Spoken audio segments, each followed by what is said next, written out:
K뷰티의 경쟁력 작년부터 재평가되는 분위기입니다. 그리고 올해 놓고 보면 화장품주가 제각기 다른 위치에서 좀 엇갈리는 분위기를 이어가고 있습니다. 하지만 여전히 이 내러티브는 살아있다. 이렇게 리포트가 계속 업데이트가 되고 있거든요. 오늘은 이쪽으로 또 덕업일치 이루시면서 누구보다 진심으로 리포트 발간해 주시는 오리나 LS증권 연구원과 함께 화장품 K뷰티 이야기 자세하게 나눠보겠습니다. 어서 오세요. 안녕하세요. 화장 너무 잘하셨는데 직접 하셨다고. 네, 직접 했습니다. 다 발라보시고 또 이쪽의 분위기 또 매력 또 경쟁력 항상 또 분석을 해주시는 것 같아서 오늘 재밌는 이야기도 기대가 됩니다. 그런데 조금 어두운 매크로적인 이야기부터 여쭤보도록 할게요. 어제 트럼프발 아래 공포 터지면서 시장을 다 덮치는 모습이 네. 확인됐단 말이에요. 화장품 관세도 걱정이었는데 미국발 경기 침체 오면 타격 입는 것 아닌가? 이런 걱정이 듭니다. 어때요? 일단 국내랑 해외 매출로 봤을 때 아무래도 지금 해외 쪽에서 좀 그동안의 주가를 견인했던 요인이 미국이었었다 보니까 저희도 미국 소비는 좀 주시해서 좀 보고 있는 상황이고요. 실제로 이제 월마트의 그 가이던스가 보통 이제 미국 내에서 소비를 이제 가늠하는 그런 지표로 활용이 되고 있는데, 근데 이번 실적 발표할 때 회계연도 2026년도 가이던스를 좀 하향을 하면서 기대 대비 좀 안 좋게 보는 시각들이 늘어났고요.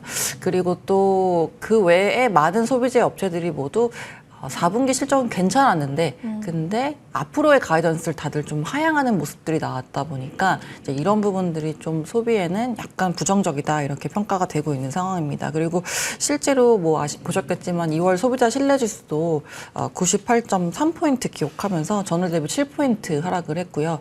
21년도 8월 이후에 가장 이제 크게 떨어진 수치다 보니까 저희도 이런 부분이 화장품 소비에는 일부 영향을 줄 수 있을 것이다 이렇게 보고 있습니다. 다만 이제 화장품 같은 경우는 과거 대비 굉장히 저렴해졌거든요. 그리고 뭐 우리나라를 보셔도 지금 새우깡이 30년 전에 300원이었는데 지금 1,500원이잖아요. 근데 립스틱은 이제 30년 전에 12,000원이었는데 지금 3,000원에도 살 수 있으니까 오히려 가격이 떨어진 품목이고, 이런 측면에서 얇아진 지갑에서는 그나마 소비가 좀 될 수 있는 품목 중에 하나다 이렇게 평가하고 있습니다.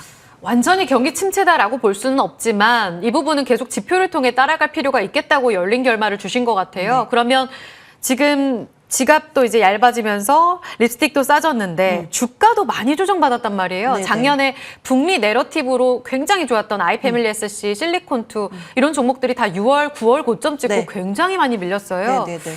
그러면 피크아웃 우려감, 지금 이미 현실화되고 있는 구간에서 주가도 이를 반영하는 거예요?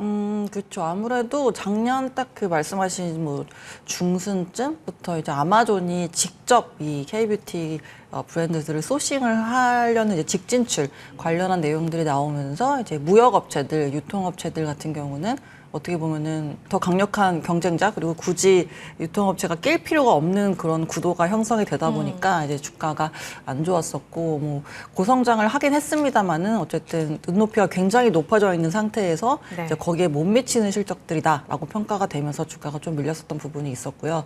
더불어서 이제 아모레퍼시픽의 코스알엑스 같은 경우도 뭐 지난 2, 3년간 굉장히 인기를 끌었는데 이제 이런 부분들이 가격 조정을 위해서 약간 재고를 좀 풀지 않는 그런 상황으로 좀 이어지면서 판매가 좀 저조한 것처럼 보이는 그런 영향 때문에 이제 좀 주가에는 안 좋은 모습으로 나타났습니다. 근데 저희가 K뷰티라는 이 코어 트렌드 자체는 지속이 될 거라 보고 있고요. 다만 이제 그 안에서 좀 유행하는 브랜드의 주기는 계속 짧아지고 자주 바뀔 거라고 보고 있어요. 왜냐하면 콘텐츠가 워낙에 범람을 하다 보니까 따라잡아야 될 유행이 굉장히 많아지고 있고, 실제로 하루에 지금 유튜브에 업로드가 되는 동영상 개수가 한 360만 개 정도로 추정이 되거든요. 이게 어느 정도 수준이냐면은 저희가 평균 동영상 길이를 11분이라고 가정했을 때 이걸 다 보려면 82년 정도가 걸려요. 그러니까 하루에 올라오는 게 그 정도 걸리다 보니까 네. 그만큼 굉장히 다양한 콘텐츠를 통해서 굉장히 빨리 뭐 바이럴이나 챌린지나 유행 같은 걸 따라잡아야 되다 보니까 이제 그런 식으로 과거 대비 소비 주기가 되게 짧아지고 있다. 특히나 이제 화장품은 그런 것들이 더 심하다 보니까 K뷰티라는 그 코어 트렌드 안에서 유행하고 인기를 끄는 브랜드들은 굉장히 빨리 바뀔 것이다. 이렇게 전망을 하고 있습니다. 그럼 피크아웃 우려를 이길 만한 네. 우리의 뭔가 경쟁력은 트렌드가 굉장히 빠르다? 네, 이것으로만 이해하면 되는 것인지 조금 더 구체적으로 들어보고 싶거든요. 일단은 저희 이제 우리나라 양궁 국가대표 하는 게 올림픽 금메달 따는 것보다 더 어렵다라는 얘기가 있을 정도로 화장품도 비슷한 상황인데 왜냐하면 네. 우리나라 화장품 시장이 가장 전 세계에서 치열한 시장이에요. 왜냐하면 이제 1인당 구매액으로 봤을 때 미국이 제일 높긴 하지만 1인당 GDP 대비 화장품 구매액으로 봤을 때는 한국이 제일 높고요.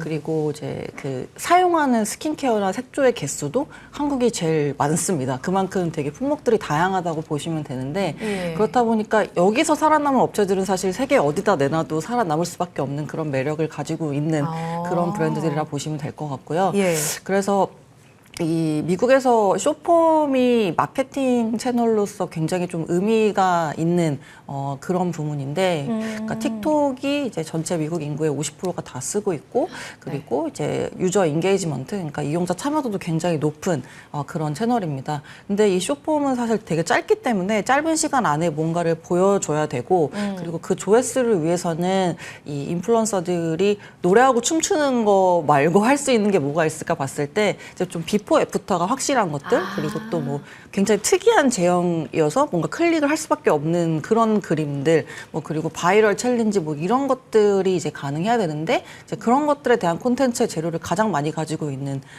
그 화장품 카테고리가 K-뷰티라는 거죠. 그래서 최근에 실제로 뭐 이제 그 바이럴을 통해서 떴던 브랜드들을 보시면은 네. 뭐 이렇게 좀 쭉 늘어나가지고 이렇게 됐던 그런 세럼이라든지 아니면 마스크팩인데 붙이고 나서 다 흡수가 돼서 껍데기만 남았다. 뭐 이런 비포 애프터를 보여주는 것들이 굉장히 좋았었거든요. 그래서 그런 독특한 제형, 뭐 신기한 패키징, 뭐 이런 것들은 워낙에 우리나라 시장이 치열하다 보니까 그 안에서 어떤 걸 해야 뜰 수 있을까에 대한 고민들이 가장 강하게 나타나는 부분이었었기 때문에 이제 그런 걸 배경으로 이제 미국에서도 계속 활용될 수 있는 그런 여지가 남아 있다 이렇게 판단을 하고 있습니다. 네. 우리나라가 GDP 대비 화장품 구매가 그렇게 높다. 네. 그리고 쇼폼, 틱톡, 유튜브 안에서 또 인스타 릴스도 다 화장품 비포 앤 애프터 이 클릭 수가 높기 때문에 트렌드를 반영하고 이런 움직임들은 계속적으로 화장품주의 경쟁력을 뒷받침하는 스토리가 된다. 이렇게 주셨어요. 그리고 또 여기 양적 확장이라고 이제 말씀드리는 부분은 예전에는 저희가 발랐던 게 뭐 그냥 눈썹 그리고 마스카라 하고 입술 바르고 뭐 볼터치하고 뭐 이 정도였던 게 요새는 이런 헤어라인에도 저희가 섀도우를 바르고 얼굴 좀 작아 보이는 이런 그리고 것들. 또 속눈썹에도 영양제도 바르고 속눈썹 펌도 하고 뭐 이런 식으로 얼굴을 굉장히 나노 단위로 쪼개서 뭔가 바를 수 있을 만한 것들을 계속해서 만들어내고 있거든요. 그래서 그런 식으로 안 쓰던 것도 쓰게 만들어주는 또 품목의 양적 확장도 주요하게 작용하고 있다 이렇게 보고 있습니다. 네. 오늘 화장의 컨셉은 어떤 거예요? 오늘은 약간 여기 숙취 메이크업이라고 요새 좀 볼터치를 위에 발라서 뭔가 좀 생기발랄. 네, 해봤습니다. 네. 찰떡이십니다. 감사합니다. 그러면 이런 키워드를 말씀해 주시니까 더더욱 이 트렌드는 지속되겠구나. 특히 젠지 세대들이 여기서 계속 지갑을 여니까요. 그런데 가장 주목해야 될 포인트는 뭐로 주셨냐면 ODM 기업으로 리포트에서 주셨더라고요. 네. 어떤 연결고리로 매력도를 갖고 있다 보면 될까요? 이 ODM, 그러니까 브랜드의 유행은 바뀌지만 그 뒷단에 있는 이제 ODM들은 지속해서 주문에 대한 수요가 있기 때문이고요. 그러니까 브랜드가 뭐 사실 K-뷰티 브랜드가 됐든 아니면은 뭐 K-뷰티 뷰이 꺼지더라도 해외 브랜드가 됐든 결국 그거 수요를 받아오는 업체들은 ODM 업체들이고 저희가 화장품을 제가 10년 넘게 지금 분석을 했습니다마는 과거 2014년도에 중국인들 한창 들어오고 면세점 매출 좋았을 때 코스맥스, 한국콜마 그리고 이태리의 인터코스 이렇게 3대장이 ODM 대표 탑3 업체였는데 10년이 지난 지금도 똑같습니다. 사실 아직도 아무도 못 따라온 상황이거든요. 그리고 10년 동안에 지금 업력이 쌓여있는 상태고 더 우리나라는 다이소 올리브영으로 치열해진 시장에서 지금 ODM들이 하고 있다 보니까 그만큼 노하우나 뭐 R&D가 많이 이제 누적이 된 거죠. 그래서 그런 측면에서 봤을 때 이제 전 세계 이런 트렌드에 맞춰서 굉장히 빨리 기획하고 생산할 수 있는 능력은 이제 ODM 업체들이 갖추고 있다라고 보여지고 있고 이제 그런 거에 대한 부분을 이제 우리나라 ODM들이 조금 잘하고 있다, 경쟁력이 있다 이렇게 평가를 하고 있는 부분입니다. 브랜드는 너무 유행타니까 그 네. 뒷받침에서 열일하는 ODM을 보자. 맞습니다. 탑픽 누구예요? 탑픽은 코스맥스이고요. 인디 브랜드 고성장하는 부분들 그리고 글로벌 시장으로 확장하는 거에 대한 수혜를 받으면서 성장세에 좋을 것이다 이렇게 전망되고 있고 특히나 국내 법인 같은 경우 20%가량의 성장을 올해 저희가 추정을 하고 있습니다. 국내 법인 봤을 때 뭐 우리나라에서 판매되는 브랜드들도 있지만 이제 우리나라 브랜드지만 해외에 이제 수출하는 그런 간접 수출 영향을 받고 있는 그런 브랜드들도 있다 보니까 네. 지속적으로 수요는 꾸준할 것이다 이렇게 전망이 되고 있고요. 네. 참고로 25만 원까지 보고 계시고요. 네. 오늘 3% 상승해 18만 원의 움직임 보입니다. 근데 아까 이 실리콘투 같은 경우 이제 유통 플랫폼이었잖아요. 네. 그쪽으로는 지금 좀 약한데 올리브영도 미국 진출을 한다고 합니다. 네. 저희 미국 경기 이야기도 나눴는데 네, 네.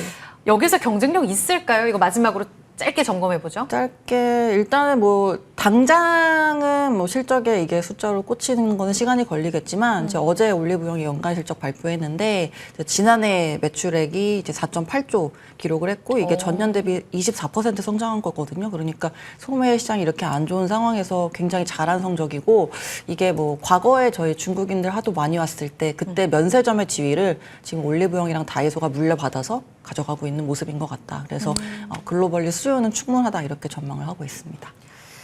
계속해서 그래도 플랫폼 안에서의 기대감을 반영할 ODM 쪽으로는 매력적이다. 이렇게 마무리하도록 하겠습니다. 화장품주 개별적인 움직임을 보이고 있는데요. 타픽 코스맥스도 기억해 주시면서 화장품 K뷰티의 내러티브 오늘 잘 기억하고 가겠습니다.